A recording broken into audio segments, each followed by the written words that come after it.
สบายดีเด้อทุกคนมื้อนี้สิพาทุกคนมาเฮ็ดเมนูหนึ่งไข่หรือว่าเมนูไข่ทรงเครื่องสำหรับเมนูนี้เนาะก็เป็นเมนูที่ว่าไผๆก็มักกินเนาะทุกคนเนาะบ่ว่าจะเป็นเด็กน้อยหรือว่าผู้ใหญ่หันนะและบ่ว่าจะเอาไปกินกับข้าวหรือว่าจะไปกินเป็นของว่างของกินหลินหรือว่าจะไปกินกับแกล้มก็ได้เนาะทุกคนเนาะและสำหรับวิธีการเฮ็ดและก็ส่วนประกอบเนาะเราไปเบิ่งพร้อมๆกันเลยและขั้นตอนทำอิฐเนาะเราก็จะนำเอาไข่ที่ว่าเราเตรียมไว้เนาะมาตอกเนาะสำหรับวิธีการตอกของข้อยเนาะก็จะเอาส้นมีดเนาะหรือว่าถ้าผู้ใดที่ว่ามีเครื่องตอกไข่หันนะก็ใส่เครื่องตอกไข่ก็ได้เนาะสำหรับวิธีการเจาะหูนี่เนาะแม่นเราจะบ่เจาะกว้างเกินไปเนาะทุกคนแล้วก็จะบ่เฮ็ดแคบเกินไปหั้นนะเอาตามว่าสะดวกสบายในการที่ว่าเราจะตอกไข่แล้วก็จะเทไข่กลับเข้าคืนหั้นน่ะเนาะและสำหรับมื้อนี้เนาะจะใส่ไข่อยู่ประมาณ10หน่วยเด้อทุกคนเด้อหรือว่า10ฟองเนาะแล้วเราก็จะตอกไข่เนาะหรือว่าแก้ไข่ลงไปใส่ในถ้วยเนาะจนกว่าจะครบ10หน่วยสำหรับเมนูไข่ทรงเครื่องเนาะบ่มีไผที่ว่าจะบ่มักกินเนาะทุกคนเนาะแต่ขนาดว่าคนที่ว่าเขาจะบ่มักกินไข่หั้นนะ เวลาที่เขาต้มเขาขัวบ่หรือว่าเขาเจียวไข่อิหยังเขาบ่มักกินเนาะแต่ว่ามากินไข่ทรงเครื่องนี่บอกเลยว่าติดอกติดใจแล้วก็เป็นอิหยังที่ว่าต้องได้กินหั้นนะหลังจากที่ว่าเราได้ตอกไข่ลงไปครบเบิดทั้ง10หน่วยแล้วเนาะบัดนี้เราก็จะ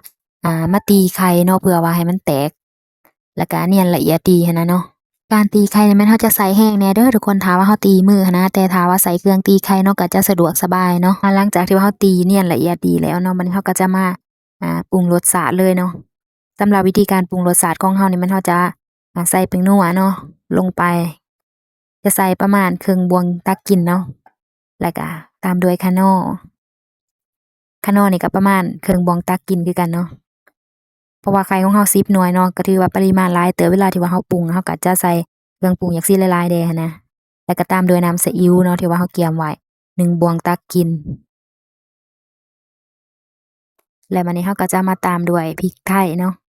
พริกไทยนี่แม่นประมาณครึ่งบวงกาแฟ แล้วบัดนี้เราก็จะมาตีไข่เนาะเพื่อว่าให้เครื่องปรุงกับไข่อิหยังหั้นนะมันเข้ากันดีเนาะเพราะว่าถ้าเราบ่ตีให้ละเอียดแหน่หั้นนะมันก็จะเฮ็ดให้เครื่องปรุงหั้นนะจับกันเป็นก้อนเนาะหลังจากที่ว่าเราตีเนี่ยละเอียดแล้วบัดนี้เราก็จะเอาเปลือกไข่เนาะที่ว่าเราเจาะเอาไข่ออกแล้วหั้นนะเราจะเอาไปล้างทำความสะอาดเนาะเพื่อว่าบ่ให้มันเหนียวมันหยังบ่ให้มันมีเศษของเปลือกไข่อิหยังที่ว่ามันตกอยู่ในหน่วยไข่หั้นนะเราจะเฮ็ดแบบนี้เนาะ แล้วก็จะเอาไปงมใส่แตะไข่เนาะเพื่อว่าให้น้ำมันเสด็จ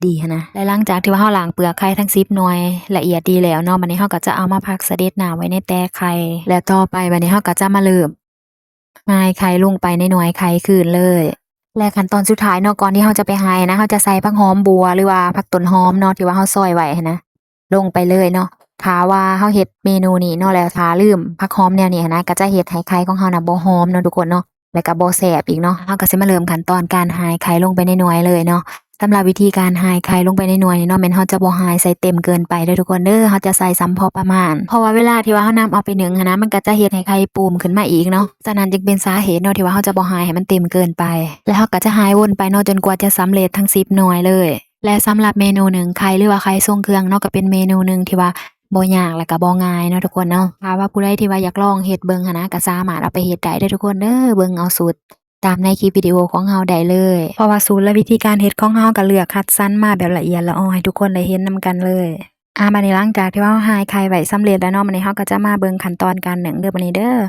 ก่อนที่ว่าจะนึ่งเนาะเราจะนำเอาฝาขวดหรือว่าฝาแก้วอิหยังต่างๆเนาะมาใส่ก่อนเนาะเพื่อว่าเป็นฐานห้องไข่หั้นนะเพราะว่าถ้าเราวางไข่ลงไปเลยเนาะมันก็จะเฮ็ดให้ไข่ของเราล่มหรือว่าคว่ำได้ในเวลาที่ว่าเรานึ่งหั้นนะ เวลาที่เรานึ่งเนาะถ้าว่ามันร้อนขึ้นมาเนาะหม้อฟดอิหยังหั้นนะมันก็จะเฮ็ดให้ไข่ของเราหั้นเปลี่ยนทิศทางได้หรือว่าล่มได้เนาะแต่ถ้าเรามีฝาขวดหรือว่าฝาแก้วเนาะมาห้องเป็นฐานแนวนี้หั้นนะเวลาที่ว่ามันร้อนหั้นนะไข่ของเราก็จะทรงตัวแล้วก็อยู่กับที่เนาะสำหรับวิธีการของข้อยก็จะประมาณนี้เนาะถ้าว่าผู้ใดที่มามีไอเดียเจ๋งกว่านี้หั้นนะก็อย่าลืมคอมเมนต์มาบอกใต้คลิปวิดีโอนี้เด้อทุกคนเด้อเพื่อว่าเป็นบทเรียนเนาะแล้วก็แลกเปลี่ยนซึ่งกันและกันหั้นนะทุกคน และส่วนไข่ที่ว่าเราหายบ่เบิดเนาะมันเหลือหั้นนะทุกคนเพราะว่าเวลาที่ว่าเราหายเราจะบ่ได้หายเต็มเนาะมันก็จะหลงเหลืออยู่ประมาณนี้เนาะข้อยก็จะเอาใส่ถุงยางแล้วก็เอามานึ่งไว้ข้างๆและพิเศษเนาะเวลาที่ว่าเราอัดฝานะแม่นเราจะบ่อัดแจบเด้อทุกคนเด้อเพราะว่าถ้าว่าเราอัดแจบเนาะมันก็จะเฮ็ดให้ไข่แตกแล้วก็ออกมาบ่งามมาถึงตอนนี้เนาะไข่หนึ่งของเราก็ถือว่าสุกสำเร็จแล้วเนาะทุกคนหน้าตาออกมาก็ถือว่าโอเคอยู่เนาะเพราะว่าการที่ว่าเรานึ่งไข่หั้นนะทุกคนแม่นเราจะบ่ใส่ไฟแรงเด้อทุกคนเด้อแม่นเราจะใส่ไฟพอประมาณหั้นนะ แต่ว่าถ้าใช้ไฟอ่อนเนาะยิ่งอ่อนก็ยิ่งดีเนาะถ้าใช้เวลานึ่งโดนๆมันก็จะเฮ็ดให้เนื้อไข่ของเรานั้นเนียนเนาะแต่ว่ามื้อนี้ไฟของข้อยก็บ่ค่อยปานใดเนาะก็ถือว่าแรงเติบเนาะมันก็เนื้อไข่ข้อยออกมาก็บ่ค่อยเนียนปานใดแต่ว่าก็โอเคอยู่เนาะมาขั้นตอนไข่ปรุงหรือว่าไข่ทรงเครื่องไข่นึ่งของเราก็สุกสำเร็จเรียบร้อยแล้วหน้าตาสีสันออกมาก็เป็นตากินตาหยังอยู่เนาะทุกคนเนาะแต่ว่าส่วนรสชาติของเรานี่ซิมเบิ่งแล้วเนาะ ถือว่าโอเคแซ่บนัวพอดีเลยสำหรับเมนูหนึ่งไข่เนาะผู้ใดที่ว่ามักกินเนาะแต่ว่าสอกซื้อบ่ได้หั้นนะทุกคนหรือว่าอยากลองเฮ็ดเองปรุงเองรสชาติที่ว่าตามใจมักของตัวเองก็ลองเอาไปเฮ็ดกินกันเบิ่งเด้อทุกคนเด้อสำหรับสูตรและก็วิธีการเฮ็ดเบิ่งตามคลิปวิดีโอเฮาได้เลยบอกได้เลยว่าสูตรนี้เนาะเนื้อไข่ออกมาก็จะเหนียวนุ่มและก็เนื้อเนียนละเอียดดีและรสชาติเนาะก็ออกมาหอมแซ่บมันดีหั้นนะทุกคนจั่งใดก็เจอกันเมนูหน้าเด้อทุกคนเด้อสำหรับมื้อนี้บ๊ายบาย